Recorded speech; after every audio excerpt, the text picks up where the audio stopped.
प्रणाम। हर हर महादेव। श्री शिव महापुराण के 16th episode में आप सभी साधकों का मैं स्वागत करती हूँ। तो आज हम लोग विश्वानर को वरदान से शुरू करते हैं। एक अवतार में श्री हरि ने विश्वानर के यहाँ अवतार ग्रहण किया था। एक पुरानी कहानी के अनुसार नर्मदा नदी के तट पर नर्मपुर नगर स्थित है। वहां पर शिव भक्त विश्वानर नाम के मुनि रहते थे। वे समस्त शास्त्रों के ज्ञाता थे और शिव चरणों के श्रद्धालु तथा लोकाचार में चतुर थे। उनका विवाह शुचिष्मति नामक कन्या से हुआ। उनकी पत्नी ने उनकी मन लगाकर खूब सेवा की। मुनि ने अपनी पत्नी को उसी सेवा से प्रसन्न होकर वर मांगने को कहा। पत्नी बोली, मुझे शिव जी के समान पुत्र चाहिए। मुनि विश्वानर ने पत्नी से कहा, इस वरदान के लिए मैं भगवान शिव जी की तपस्या करूंगा और उनसे वरदान पाकर तुम्हारी इच्छा को पूर्ण करूंगा। तुम्हारी इच्छा अवश्य पूरी होगी। मुनि विश्वानर काशी नगरी में मणिकर्णिका घाट पर तप करने लगे। 1 वर्ष तक तप करने के पश्चात 13वें माह में वे गंगा जी में स्नान करने के पश्चात लिंग की पूजा करने गए। उन्होंने वहां लिंग के मध्य में एक 8 वर्षीय बालक को देखा। वह बालक बहुत ही सुंदर पीली जटा धारण किए मुकुट लगाए नग्न अवस्था में था। वह बालक धीरे धीरे मुस्कुराता हुआ मुनि को देख रहा था। उस बालक की सुंदरता को देखकर मुनि के हर्ष की कोई सीमा न रही। उन्होंने रोमांचित होकर बालक को प्रणाम किया और उसकी स्तुति करने लगे। स्तुति करने पर बालक ने मुनि विश्वानर से कहा, हे मुनिवर, तुमने जो अपनी पत्नी शुचिष्मति से पुत्र का विचार किया है वह अवश्य पूर्ण होगा। मैं ही उसके गर्भ से जन्म लूंगा। मेरा नाम गृहपति होगा। इस प्रकार मुनि को वरदान देकर वह बालक अंतर्ध्यान हो गया। मुनि भी शिव जी की का स्मरण करते हुए प्रसन्न मन से घर को चले गए। गृहपति अवतार। मुनि विश्वानर ने घर आकर अपनी पत्नी को सब समाचार सुनाए। समय आने पर उनकी पत्नी गर्भवती हो गई। शुभ लग्न में शुभ योग में चंद्रमा के समान सुंदर बालक का जन्म हुआ।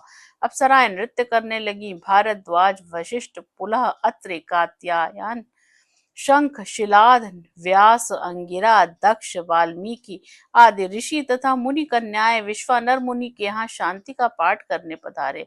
बहुत भारी महोत्सव मनाया गया। बालक का नाम गृहपति रखा गया।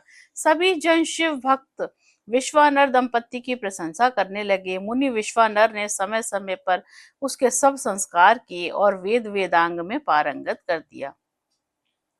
बालक की 9 वर्ष की आयु होने पर उससे देखने नारद जी पधारे। नारद जी ने बताया कि इस बालक को 12वें वर्ष में बिजली और अग्नि से भय है। नारद जी की बातों को सुनकर मुनि विश्वानर और उनकी पत्नी शुचिष्मति को महान दुख हुआ और दोनों रोने लगे। माता पिता को रोता देखकर बालक गृहपति ने उनसे रोने का कारण पूछा। इस पर बालक बोला, हे माता पिता, आपके चरणों के प्रताप से मुझे कोई विघ्न तो क्या काल भी नहीं मार सकता। आप चिंता करनी छोड़ दीजिए।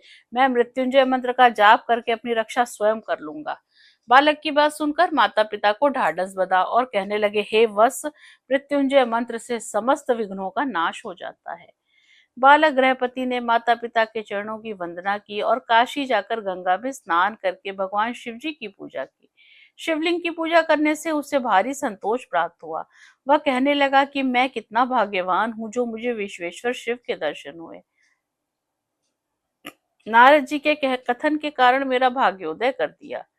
गृहपति ने वहां पर एक और शिवलिंग की स्थापना की तथा कठोर नियमों का पालन करते हुए 108 घड़ों से शिवलिंग को स्नान कराता रहा।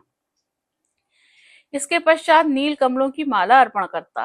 नारद जी के वचनों को सत्य करने के लिए 12वें वर्ष में इंद्र वज्र लेकर गृहपति के पास आए।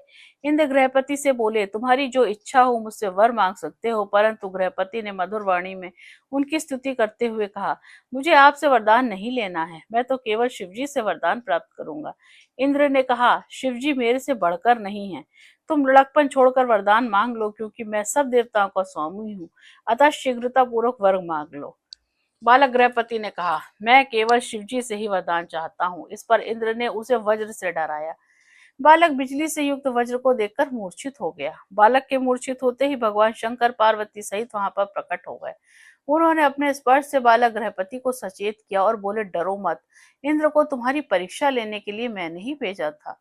तुम मेरे भक्त होने के कारण तुम्हारा कोई बाल भी बांका नहीं कर सकता। तुम्हारे द्वारा स्थापित शिवलिंग के तेज से कोई भी ठहर नहीं सकता। ये अग्निश्वर महादेव सदैव बिजली और अग्नि से रक्षा करते रहेंगे। इतना कहकर भगवान शिव उसी लिंग में अंतर्ध्यान हो गए। यक्षेश्वर अवतार। समुद्र मंथन के समय उससे विष निकलने पर सभी देवता व राक्षस घबरा गए और शंकर जी को अवगत कराया। दयालु शिव जी ने उस विष को अपने कंठ में धारण कर लिया। तब से वे नीलकंठ कहलाने लगे। समुद्र मंथन में इसके बाद अनेक रत्न और अमृत निकला। उस रत्न अमृत को केवल देवताओं ने ही पान किया, राक्षसों को अमृत नहीं दिया गया। इससे दोनों पक्षों में घमासान युद्ध प्रारंभ हो गया। राहु के डर से चंद्रमा शिव की शरण में पहुंचा। शिव जी ने चंद्रमा को अपने मस्तक पर धारण कर लिया। इस देव दानवों के युद्ध में अमृत पान करने के कारण देवता विजयी हुए। इसमें देवों में भारी अहंकार हो गया। वे दैत्यों के बल को शूद्र मानकर अपने पराक्रम की प्रशंसा में लीन हो गए। उनका अहंकार दूर करने के उद्देश्य से शिवजी यक्ष का रूप धारण कर उनके पास आए। देवताओं से कहा, अब तुम यहाँ रुककर क्या विचार कर रहे हो? सभी देवता गर्व में भरकर बोले, हमने दैत्यों को परास्त कर दिया है। हम विचार कर रहे हैं कि हमारे आगे दैत्यों का बल नगण्य है। इस पर यक्ष बने शिवजी ने कहा, तुम्हारा अभिमान झूठा है। तुम्हें विजय दिलाने वाला कोई दूसरा है। तुम अपने प्रभु शिव शंकर को भूल गए हो। यदि तुम्हें अपने बल का इतना ही अभिमान है तो मैं इस तिनके को यहाँ रोप देता हूँ। तुम उसे ही उखाड़ कर दिखा दो या अपने अस्त्र शस्त्रों से इसे काट दो। उनसे इतना कहकर यक्ष ने एक तिनका रोक दिया। विष्णु, इंद्र आदि सभी देवताओं ने अपने अपने अस्त्रों का प्रयोग किया, परंतु कोई सफल न हो सका। इसके बाद आकाशवाणी सुनाई दी कि हे देवताओं, तुम्हारे सम्मुख जो यक्ष खड़े हैं, ये वास्तव में स्वयं भगवान भोलेनाथ हैं, जो तुम्हारा मिथ्या गर्व को नाश करने के लिए आए हैं। यह सुनकर सभी आश्चर्य में पड़ गए और यक्षेश्वर महादेव जी की स्तुति करने लगे। शिव दशावतार। शिव के अवतारों में 10 अवतार प्रमुख माने जाते हैं। उनमें से पहला अवतार महाकाल का माना जाता है। जय हो महाकाल बाबा। महाकाल की शक्ति महाकाली है। दूसरा अवतार तारा का है, जो सेवकों को सुख देने वाला है। तीसरे अवतार का नाम भुवनेश्वर है, जो अभीष्ट फल प्रदान करने वाला है। इस अवतार की शक्ति बाला भुवनेश्वरी को माना जाता है। चौथा अवतार विदेश की षोडशी शक्ति है, जो भक्तों को सुख शांति प्रदान करती है। पांचवें अवतार का नाम भैरव है। उनकी भैरवी शक्ति उपासकों की मनोकामनाएं पूरी करती हैं। छठा अवतार छिन्नमस्ता का है। सातवां अवतार शंभु का धूम्रवान नामक अवतार है। इसकी धूमावती नामक शक्ति है, उपासकों को फल प्रदान करने वाली है। आठवां अवतार का नाम बगलामुख है, जिसकी शक्ति बगलामुखी है। नवा अवतार का नाम मातंग है। इस अवतार की शक्ति मातंगी है। शिव जी के 10वें अवतार का नाम कमल है। उनकी शक्ति माता भुवनेश्वरी कमला है।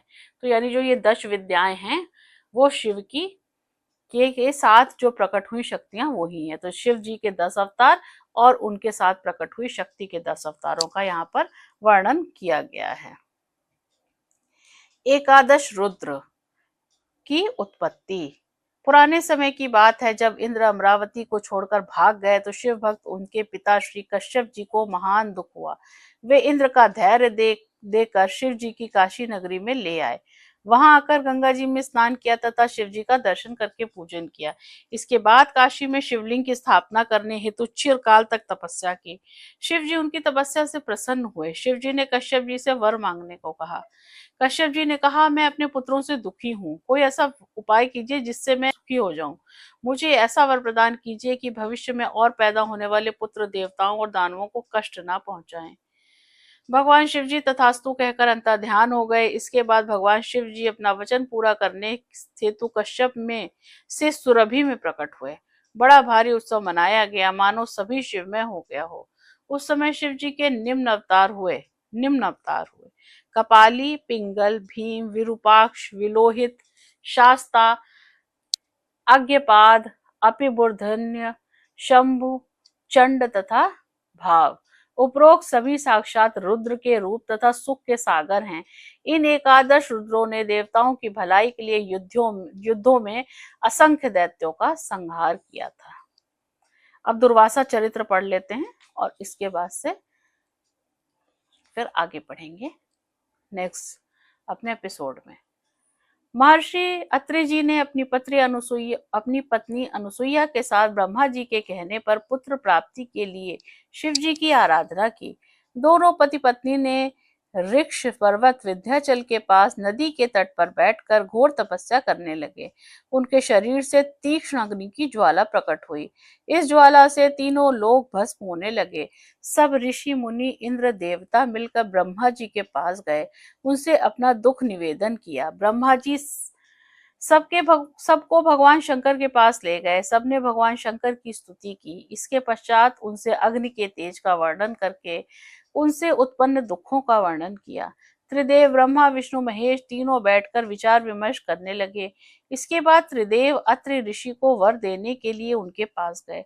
अत्रि ऋषि ने त्रिदेवों को पहचान कर उनकी स्तुति की। त्रिदेवों ने अपनी अभिन्नता प्रकट कर अपने अंश से पुत्र होने को वर दिया।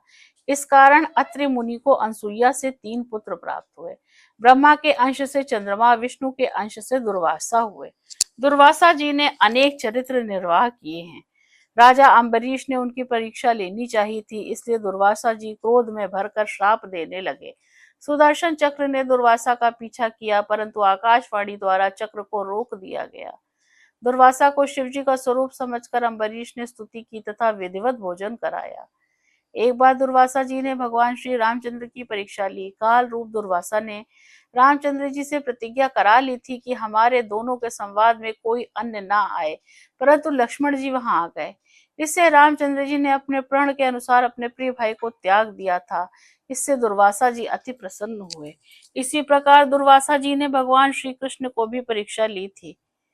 दुर्वासा जी भगवान श्री कृष्ण के यहाँ भोजन करने हेतु आए। भगवान श्री कृष्ण ब्राह्मण भक्त हैं, ऐसा समझकर उन्होंने भगवान श्री कृष्ण की परीक्षा ली।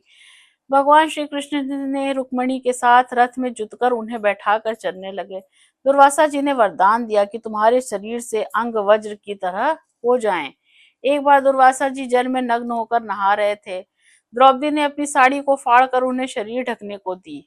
वह साड़ी का टुकड़ा जल में बहता हुआ दुर्वासा जी के पास पहुंच गया। उस वस्त्र से दुर्वासा जी ने अपने गुप्तांग ढक लिए तथा द्रौपदी को साड़ी के बढ़ने का वरदान दिया। इस वरदान से द्रौपदी ने पांडवों की लाज रखी थी। इस प्रकार उन्होंने अनेकों चरित्र किए हैं।